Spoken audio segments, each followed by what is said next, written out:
joining us today. Your curiosity is wonderful. And just like all of you, it was my own curiosity about nature that led me to working right here at SeaWorld. We receive so many questions about killer whales each and every day from kids and grown-ups of all ages. So we gathered all those questions right here in the Killer Whales Up Close book to share with you today. And we connected the book so that you'll be able to see everything up on our big screens. Now if you're ready to get started, it's my privilege to introduce you to Autumn. Thank you, Jenna.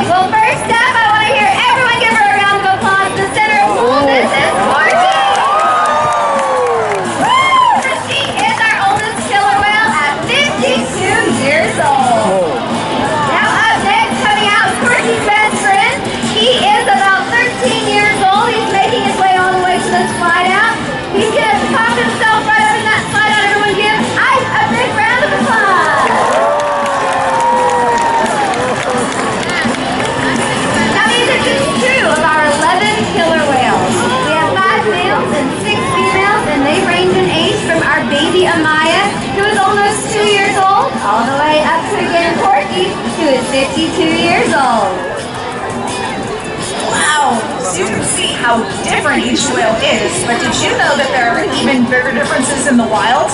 In fact, would you be surprised if I told you that there are different kinds of killer whales? Yeah, scientists refer to them as ecotypes. They live in different habitats, they have different body types, and they even pursue different types of food. And although killer whale ecotypes are different, they're also considered members of one single species, Orcas orca. So one of those questions that we get asked all the time is, how big does a killer whale grow to be? Well, that would depend on which ecotype you're talking about. Is this killer whale a 16-foot female from Iceland or a 30-foot male from Antarctica? Let's take a closer look.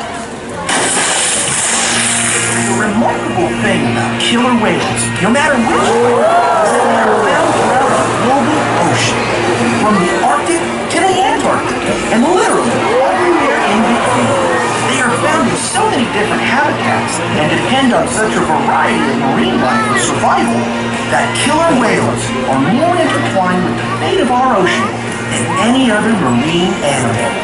Truly, these awesome animals are the living symbol of our ocean, representing so much more than their own species. One more time, ladies and gentlemen, let's hear it for our killer whales. All right, so now it's time to answer some of your excellent questions. So here we go. First question. Oh yeah, so many people wonder about what it's like to be a trainer.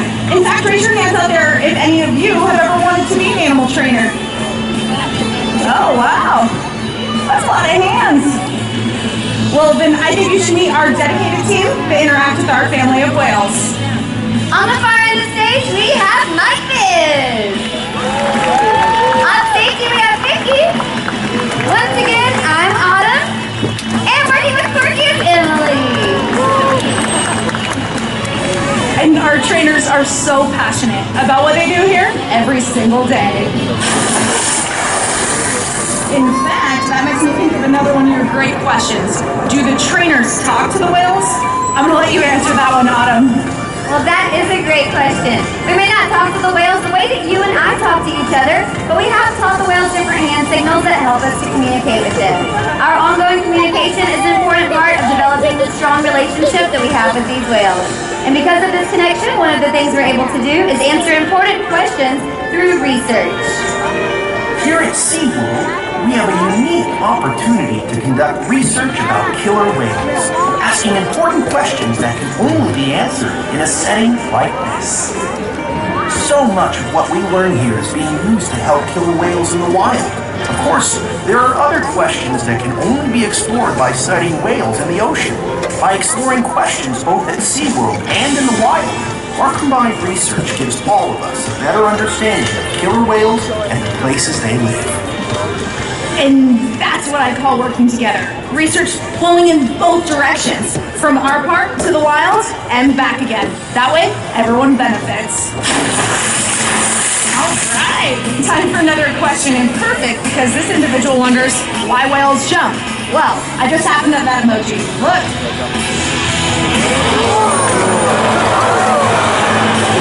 You know, killer whales communicate in a lot of different ways.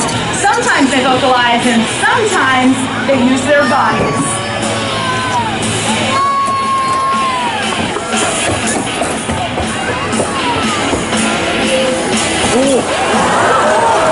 And a jump like you just saw, it's called a breach. They're actually making a sound on top of the water. And when a whale uses their bodies to slap the water, it really creates a commotion, both above and below the surface. And this could be just to show their excitement, or maybe to display a little power, or just get the attention of the other whales.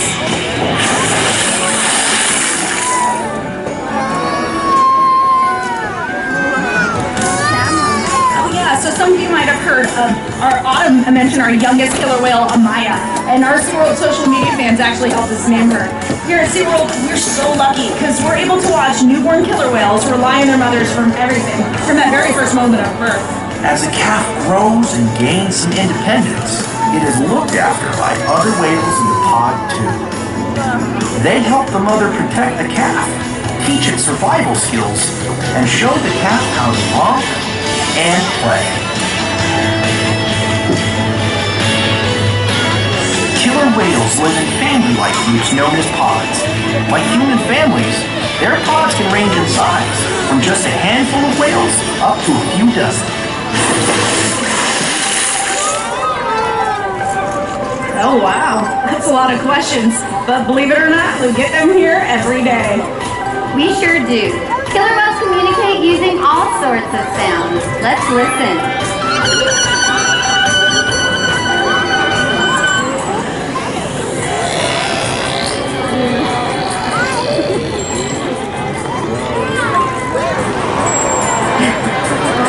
Each kind of whale, each pod, has their own dialect, their own unique set of calls. But don't forget, they also use body language. Yeah, sometimes they blow bubbles or bump into each other or even scratch each other with their teeth, causing something called rake marks. And those are the multi-line marks that you might see on the skin of killer whales and dolphins. It's just one of the ways that they display dominance over each other during social interaction, both in the wild and here at SeaWorld. So we just heard how killer whales communicate with each other, right? But do you guys know how we communicate with them? We use signals. And here at SeaWorld, we really do communicate with our whales, and we want those future generations to be able to do the same.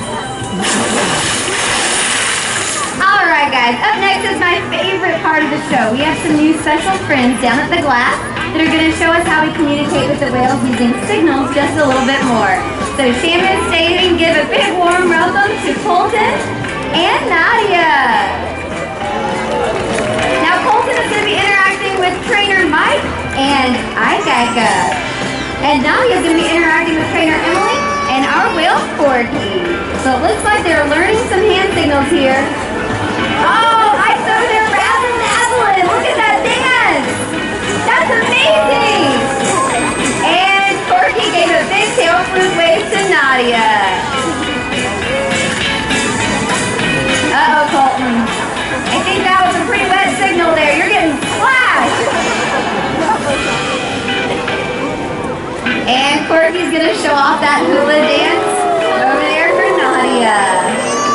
Well, these volunteers did such an amazing job. We want to give you this whale tail necklace in honor of meeting both Corky and Ike today. Ladies, did they do a great job? Give them one more round of applause.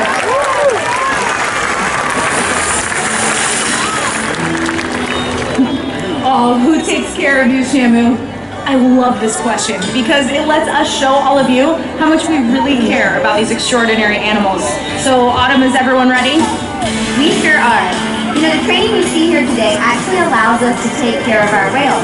They participate in their own health care. Now we're going to show you some of those behaviors right now. As you can see, Mike and Emily have asked both Ike and Corky into a tail flute present. Now this is a ventral lineup with their belly facing up towards the sky. And they're able to stay in this position for our veterinarian staff to come in close and actually collect a blood sample from those tail flutes. Their veins are very close to the surface there, and that's the best possible way to do it. Now Corky, he's showing off here in the slide out. This is more than an excellent photo opportunity. This is a way for us to obtain an accurate weight on the whales. We have a giant scale in one of our back pools that the whales can slide up on, just like you see here. And we track their weight to make sure the whales are healthy and our calves are growing properly. These high-energy behaviors, such as fast swims and breaches, are behaviors that killer whales use out in the open ocean as well as right here at SeaWorld. Focus your attention across the pool at Ike. Now, these behaviors ensure that all of our animals are growing healthy. And I know that our guests also always wonder, how much does a killer whale need to eat every day to stay healthy? Well, just like us, each killer whale has different dietary needs. For instance, Corky, who's an 8,400-pound animal, eats right around 180 pounds of fish every day. Now, Amaya, who is 22 months old, eats right around 45 pounds of food a day. It's important to note that the whales get all of their food, no matter what they do, each and every day. And because we've been able to determine how much killer whales eat throughout different stages of their life, researchers in the field are actually able to determine if ocean habitats are healthy enough for wild populations of killer whales to thrive. And, well, that type of information is invaluable. You know, food, exercise, and physicals from our veterinarians aren't all our killer whales need. Each animal's well-being is so important to us, and we want to make sure their minds are stimulated and challenged too. This type of mental stimulation and enrichment comes through learning, interaction, and play. If you focus your attention to the screens, you can see some help that we give the whales, jello, even giant toys, balls, and buoys. Now this is a really special segment because we've got two of our large males coming out to say hello. So we've got on stage Vicky and Michelle, and they are interacting with Keith and Ulysses. Ulysses is our largest killer whale, weighing in at just under 10,000 pounds. Here he is over his flag. Now Keith is our gentle giant. He has such a docile personality, and he builds very strong relationships with his trainers. He's coming to give a big warm hello right here. Center stage. Here he is, everybody. This is Keith. So what you're going to notice on stage is Michelle and Vicky are giving the whales ice. They might even give them jello or toys. You see some balls and barrels going into the pool right now. So this is some fun playtime for the whales. We interact with them in all different ways. We give them all types of stimulating sessions, but one of those sessions is a play. So we can throw toys in the pool. The animals might interact with their toys. They might even throw them back to us, so we can give them back. So it's a fun game that we play, and it's an excellent way to build a strong relationship with the whales. Now with all the toys and games we provide, the best enrichment still seems to be social interaction with our other whales, and of course our team of experienced trainers. All right, so here's a question for all you kids out there, because I know you want to know, who would win if a killer whale squared off with a great white shark? So let's take a poll. Raise your hands out there if you think that the great white shark would win. I see a couple hands, okay. Now raise your hands if you think that the killer whales would win. Yeah, that's right, the killer whales. You see, a great white shark hunts alone, but a killer whale hunts the whole pod. So it's not even a competition. And you know, killer whales have even been known to hunt blue whales. You guys know how big a blue whale is? Well, at over 80 feet, it's the largest animal ever to have existed on our planet. But killer whales can hunt these huge animals because they coordinate, they collaborate, and they cooperate. Yeah, they work together as a group to overcome challenges much bigger than themselves. And you know, I think that we could learn a lot from killer whales on how to overcome challenges that, say, our ocean faces. Maybe if we work together, we could change the fate of the ocean. And who knows, maybe even one day, the world. All right, more questions. Here are some of those common ones we get. So here we go, first question. Why do some dorsal fins curve? That's a great question. You see, dorsal fins have no skeletal structure such as bones or cartilage to support their hind wing. They're completely made up of something called connective tissue. So if an animal spends more time at the surface, over time, the tissue inside that fin might weaken and the fin could bend. Now, occasionally you see these curved dorsal fins out in the wild like you see here in the photos and here at SeaWorld. All right, next question. Ooh, how fast can they swim? Well, depending on their size and weight, killer whales can reach speeds of almost 30 miles an hour. Let's check it out.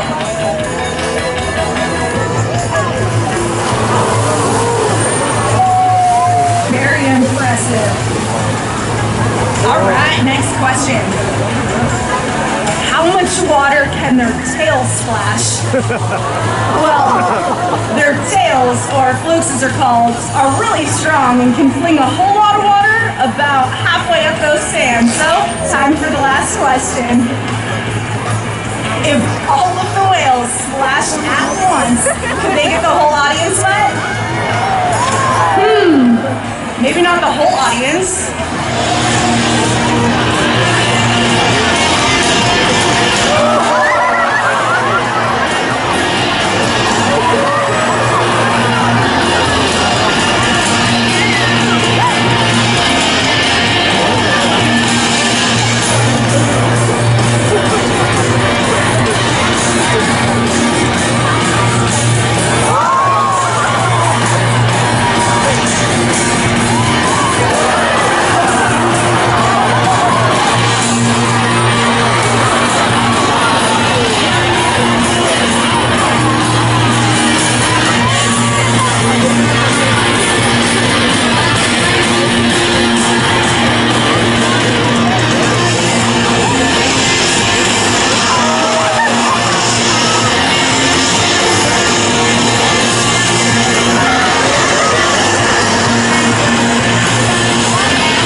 more than just themselves.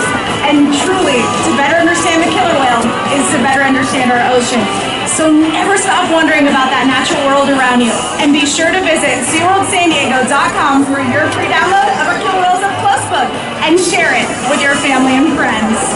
From all of us to all of you, thank you for coming, thank you for wondering,